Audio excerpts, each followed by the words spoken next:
Welcome back. So in the previous video, we've been discussed about the terminology of the cam.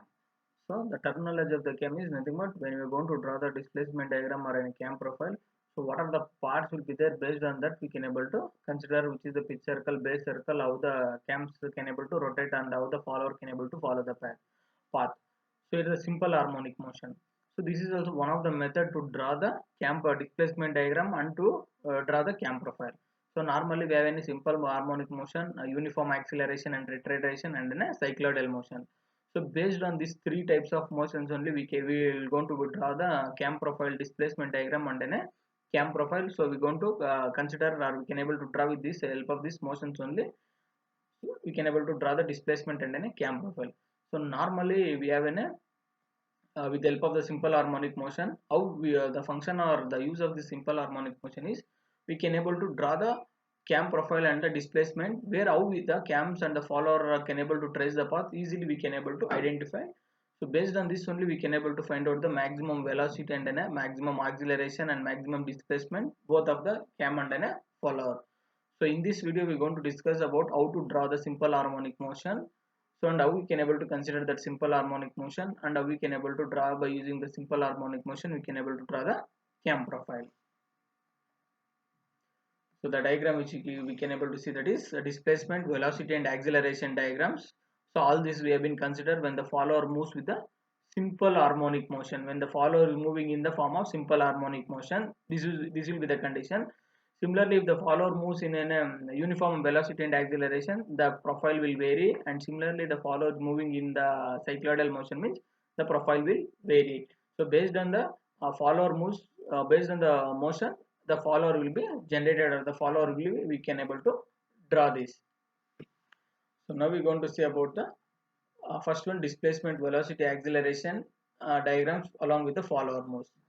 So mainly first is we need to draw the displacement diagram, then only based on this displacement diagram we can able to draw the cam profile. So first, how to construct the displacement diagram for a simple harmonic motion.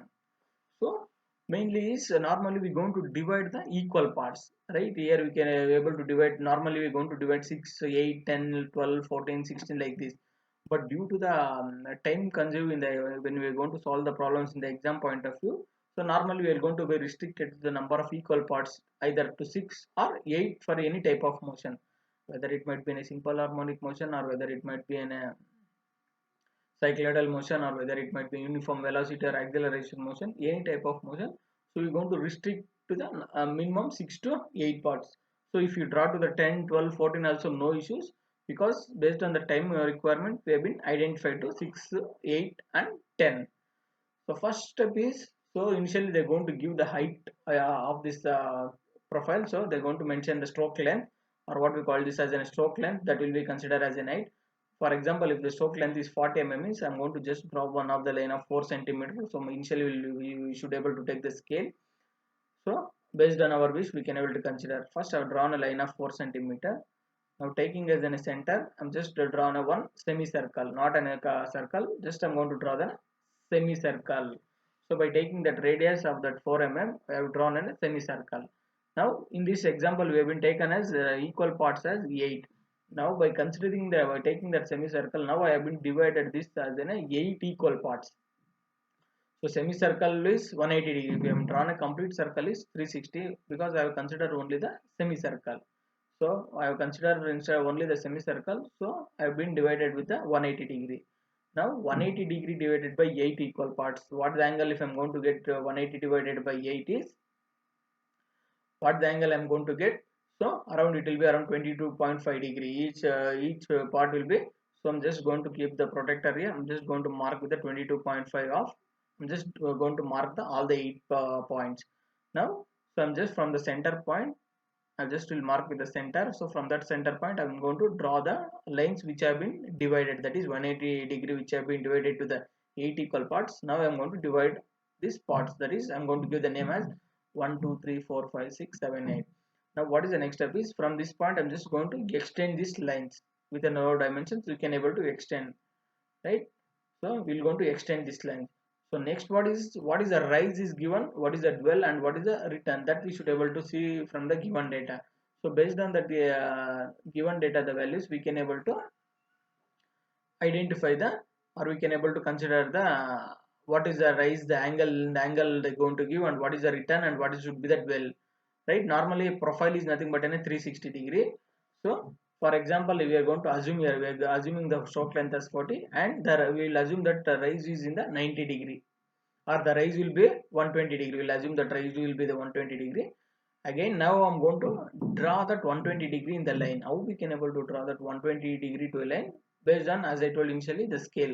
So we'll consider that as a 15-degree or a 20-degree will be equal to 1 centimeter. Now in this, for example, in this example, I'll consider each 20-degree will be equal to 1 centimeter. Now it is an 120 means, so normally it will be 6 centimeter. I'm just going to draw that 6 centimeter line from this point. For one end, I'm just going to draw the 6 centimeter, which are then extended. I'll just mark that. Already we have been extended that line. So I'm just going to mark this. Now again, this from this point to this 6 centimeter, again I'm going to divide this 8 equal parts. Again the 6 divided by 8. So what is the distance I'm going to get? Same that I'm going to divide that all with the 8 equal parts, which are the how many number of equal parts have been divided in the semicircle. Same number of equal parts should be divided throughout the displacement diagram. Again I'm going to draw that 1 2 3 4 5 6 7 8. So I've been divided this again 8 equal parts, right? Now I'm going to extend these lines till this point. So I'm going to extend from all this 1 2 3 4 5 6 7 8. I'm going to extend all these lines. Now what I'm going to do is, now which are the coinciding points of between 1 and this one line? I'm going to mark 2 and 2, 3 and 3, 4 and 4, 5 and 5, 6 and 6, 7 and 7, 8 and 8. So like this I'm going to mark all the coinciding points. Now I'm going to draw the curve in the free end. This is where all the coinciding points where I'm going to draw this. So the next is, it is the profile is in the dwell, as we have been discussed in the earlier. Dwell is in the rest position. Assume it they have given as a 30-degree of an dwell, that is in a rest position.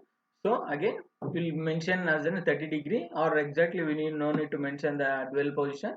Or if we have any space, sufficient space in the page when you are drawing, we can able to give the dwell position. And again similarly the return position, what they have given is, again the same angle I'm going to draw the number of equal parts, and again I'm going to join this all these parts, and I'm going to draw the curve. Now it is rise, dwell and return. So remaining all the angle which is there on the 360 is, it's about a dwell. So this is how we can able to draw the displacement, velocity and acceleration diagram. For this is applicable for only the simple harmonic motion, right? So we can able to consider this is an a rise, dwell and then a return. This is an a stroke length. So this is how the maximum displacement diagram and an acceleration diagrams will look. So the displacement, velocity and auxiliary diagrams, when the follower moves with the simple harmonic motion as shown in the figure, as we have seen. So the displacement diagram is mainly, we need to draw the semicircle and the follower stroke as in a diameter. Then we need to divide that circle into the any number of equal parts. It should be always should be in the equal parts only, either 6, 8, 10, 12 like this. So then we are going to divide that angular displacement of the cam throughout that stroke, and the return stroke of the same number of equal parts. Both are return stroke and then a cam stroke will be in the same number of equal parts. So there during this, then if we project that points, then we can able to get the displacement diagram. So this is how we can able to draw the simple harmonic motion to find out the maximum velocity, displacement and an acceleration. Thank you.